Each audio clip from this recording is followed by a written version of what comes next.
January 28th is a long time away. As we've established, you can be anything you want to be. Okay, good morning. Good morning, Roshi. Excuse me. All right, as requested, I'm going to talk today about the relative and the absolute. One of the most key aspects of our Zen practice is our understanding of the relative and the absolute. And there's even a whole sutra about it, which we chant regularly and is a big part of our practice. And it's important that I preface this by saying that this entire talk is going to confuse you, because even if it clarifies things, what I'm talking about is stuff that cannot be named. So, one of the many paradoxes of our practice is that we talk about and name things that really you need to experience. So consider this talk like the finger pointing toward the moon. It's not the moon. You have to look at the moon to experience it. It's not look at the finger. And I also want to remind everyone that according to Bodhidharma, the possibly apocryphal figure, but we like to believe he's not apocryphal, who brought Zen from India to China, Zen is a special transmission outside the scriptures based upon your own experience. And if you have a sense of humor like mine, keep that quote in mind as you visit the Zen Buddhist section of Barnes & Noble, where you will encounter many, many, many books about Zen. Zen being the special transmission outside the scriptures based on your direct experience. Lots of great Zen teachers over the years have written lots of very interesting books, many of which I've enjoyed, about this practice that cannot be named. It is to be experienced. So we point toward truth and reality through these Dharma talks and through books and through discussion, through Dokusan, meditation instruction, whatever.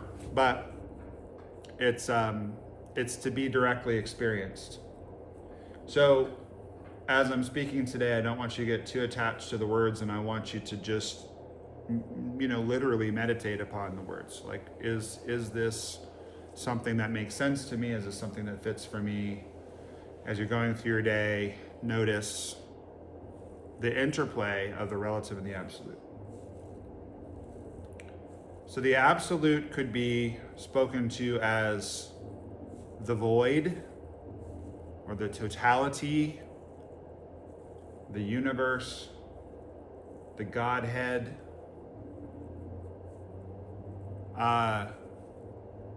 e pluribus unum, out of many one. It is the one, if you will. Everything. Everything and nothing is the absolute, right? So when you're deep in Zazen, or when you have any kind of transcendent experience, a satori, a nirvana, anything like that, although nirvana generally more refers to like a permanent state of enlightenment, usually upon your death, but a kensho, an opening, a moment of clarity. You might conceive that as glimpsing the absolute, or having an experience of the absolute, meaning that it's not you, it's no self, it's everything at once, right? The mystery. Whatever it is that's going on that is bigger than our little ego, you might think of as the absolute. I once gave a talk on the relative and the absolute. As you're all aware, my teacher, Dainin Roshi, passed away last month, and I've been thinking about him a lot lately for obvious reasons. I once gave what I thought was a really crackerjack Dharma talk about the relative and the absolute in our old Zendo across the street. He was visiting. the best praise that he would ever give after a Dharma talk would be, good talk. That's how I knew I really nailed it. I thought I was going to get the good old good talk. Instead, he took me aside. He goes, what the fuck do you know about the absolute? I said, I don't know. I thought that was a pretty good talk. He said, it's all relative. Everything you're experiencing is a relative, including your samadhi and your zazen. It's all relative. I said, okay, well, how do I experience the absolute? He said, fucking die. So I suppose he's now experiencing it. Now, I'm not sure if he actually meant all that or if he was just trying to push me off my horse, because one of the jobs of a Zen teacher is to encourage you when you're feeling down and sedate you when you're getting too inflated. And it's very possible that he knew that I thought that I'd given a really good talk and he was just messing with me. I don't know, beats me. I try to not engage in those kinds of head games with you guys because I've had some very negative experiences with that over the years with various people, including him at times, although our relationship was overwhelmingly positive. But I don't think it's necessary to toy with people's feelings or emotions to teach the Dharma or to put it across. And as another wonderful teacher I've been exposed to, Zen Roshi, once pointed out, nowhere in the teachings of the Buddha does he talk about being mean or cruel in order to achieve a point. So I think that if you're reckless with people's emotions, it's not really skillful means, it's just cruel. But who am I to question him? He had his methods and I turned out okay, so I guess he did a good job of teaching me. Anyway, I think part of the point he was making was we only have concepts of the absolute, and as a matter of fact, because we are in these relative bodies, even our experience of the absolute from a certain point of view is still occurring within the relative. Does that make sense to everyone? So, and again, don't get too attached to the words like, oh, I'm really in the absolute now. It's like, no, you're not. You're in the relative, judging that you're having a non-relative experience, right? So it is true that we are somewhat confined to the relative for the moment. And by the way, I don't recommend you speed up your ultimate experience of the absolute, because we also talk about precious human birth. We're very lucky to have been born a human. You could have been born a fruit fly or a pig, or not at all. Or you could have been born in a time where the Dharma was not so freely available to you. So you want to take advantage of your circumstances. We have it overall pretty good, dukkha notwithstanding. But I think we can glimpse the absolute during our lifetime. If we sit on the cushion, we're going to have experiences, of it. And, runner's high, I think. Sometimes I'm just out on a hike in the wilderness and, there's a feeling of oneness with everything around me, right? The relative, on the other hand, is, I'm sick, or I'm mad, or I'm, I forgot to eat breakfast, or whatever, all the little things that cause us to have dukkha throughout the day. Suffering, trouble, right?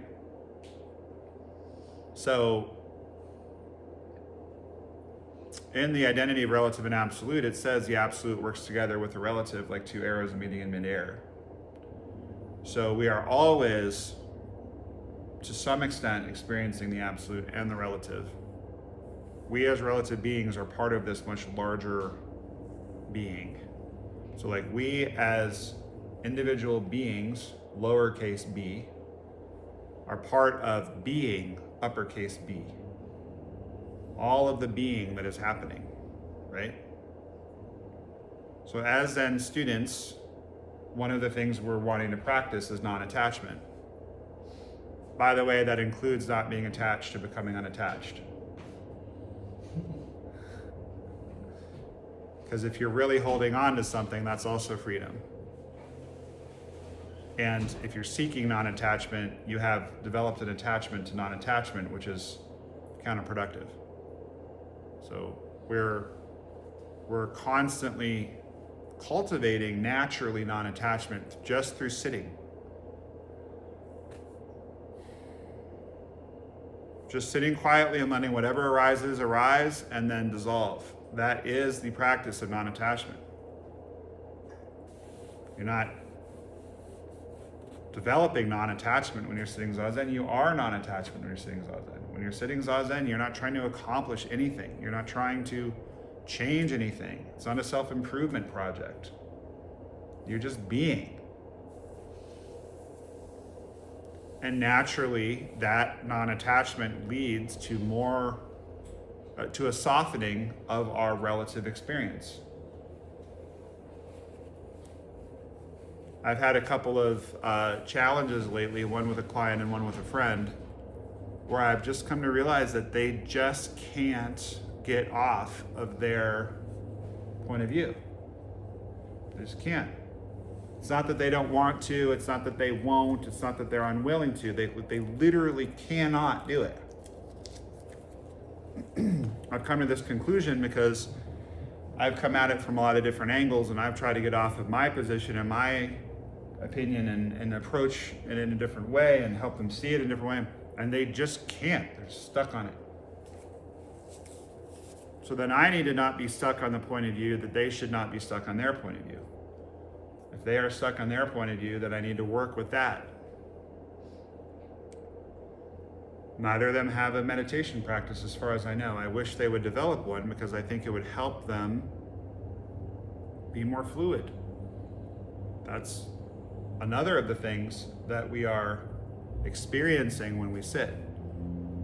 You'll notice I say we're experiencing it. We're not trying to make ourselves more fluid or more unattached. It just happens. It just happens. It's natural.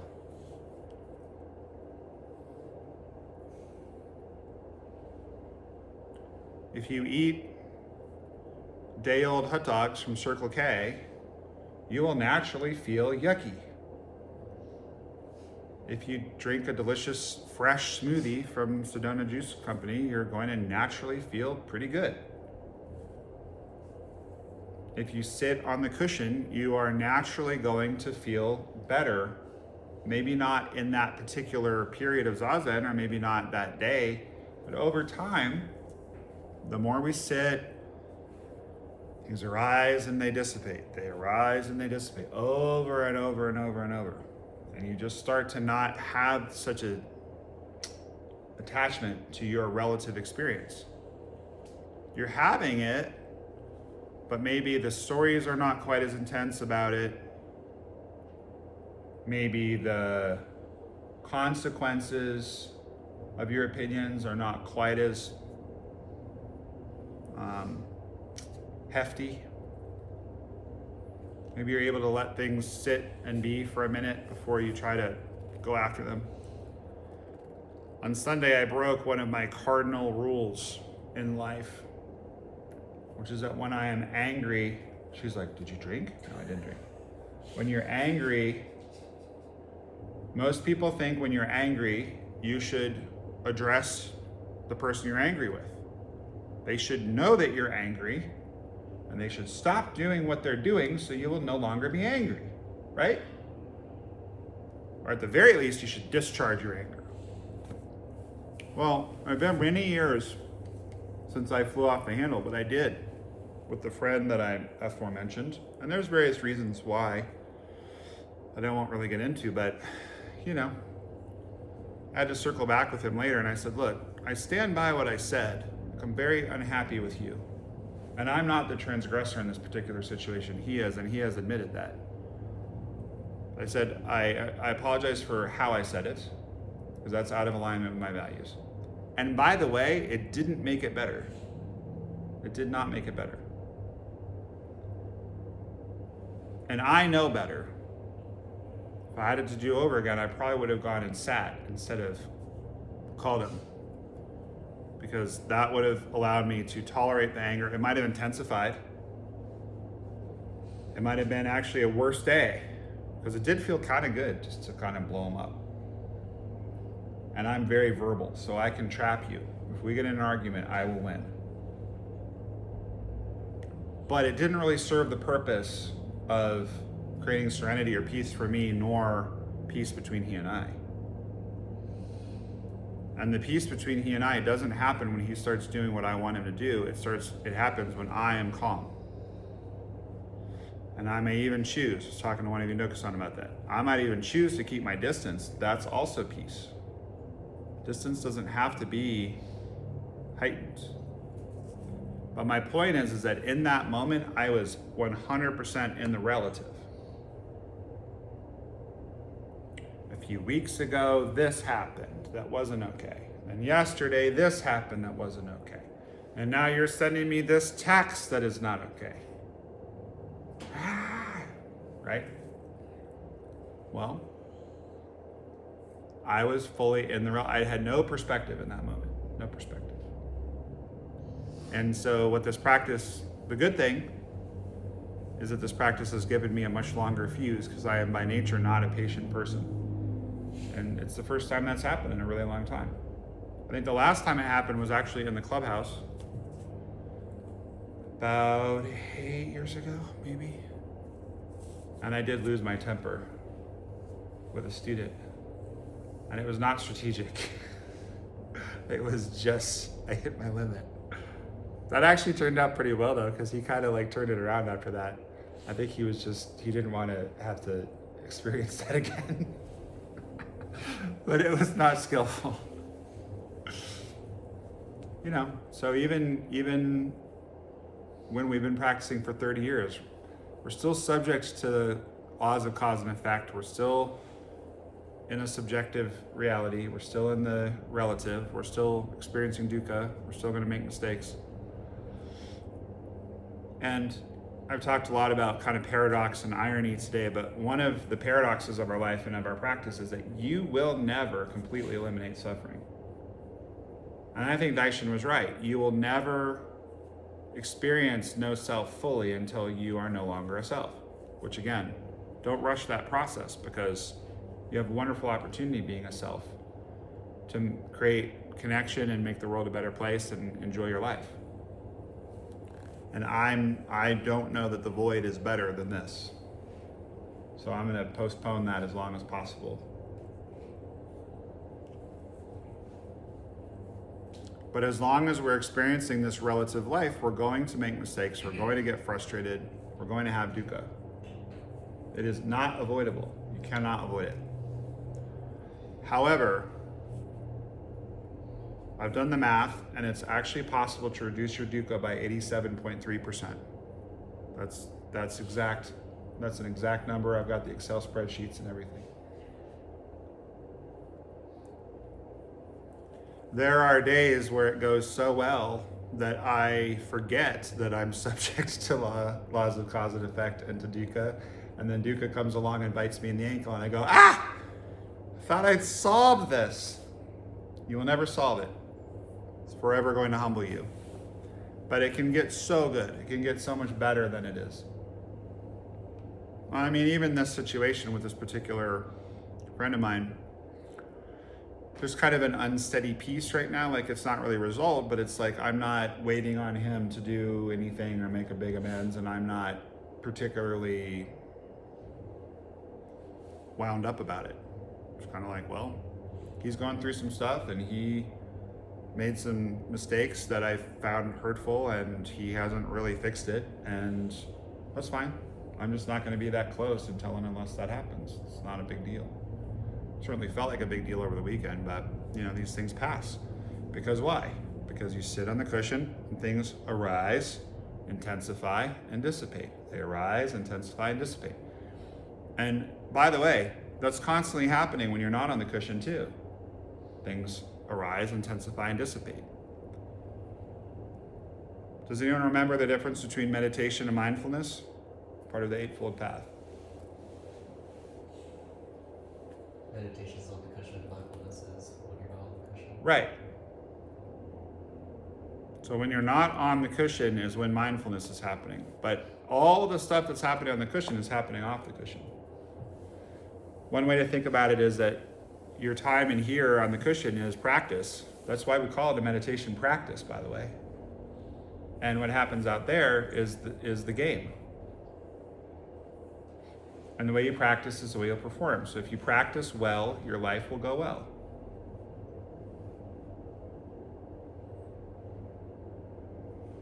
If you work hard in the gym, you're going to get a certain set of outcomes. If you go to the gym, do one set with 10-pound weights, and then sit and look at your phone for an hour, whew, I was at the gym for an hour. Well, that's true. You were at the gym for an hour, but you're not going to get much of an outcome. So if you're sitting in here for an hour and you're thinking about, who you want to have sex with, or who you had sex with, or who you're going to have sex with, or the yacht that you're going to buy when you're a billionaire, or the book you're going to write, or the person that you are mad at, probably it's better than not being in here. Being at the gym for an hour looking at your phone, you're not out robbing a bank, but you're not going to get as much out of it. So if you sit and you actually sit with your koan, or you're actually following your breath, or you're actually noticing your thoughts and your feelings arise, intensify, and dissipate, that practice is going to affect the game out there. You'll be able to pivot. You'll be able to... I've been doing martial arts most of my life, and I like to think about interpersonal Aikido. You just let the person go by. You don't have to let them hit you, but you just let them go by. Versus interpersonal Shotokan karate, which would be block and counter. And you're both going to feel it.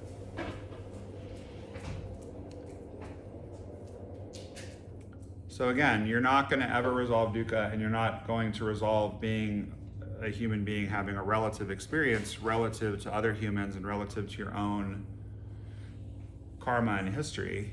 But you will have less dukkha, and you will have less of a rigid experience of the relative, and perhaps more experience of the absolute through doing this practice. And I cannot emphasize enough that I really don't want you guys sitting on the cushion trying to find the absolute. The absolute will find you. Just sit. I'm mildly disappointed she didn't sit when I said that. Any comments or questions? Okay, well, I think that was a relatively good Dharma talk, and it was absolutely my pleasure to share the time with you. Have a wonderful rest of your day. Thank you, Roshi.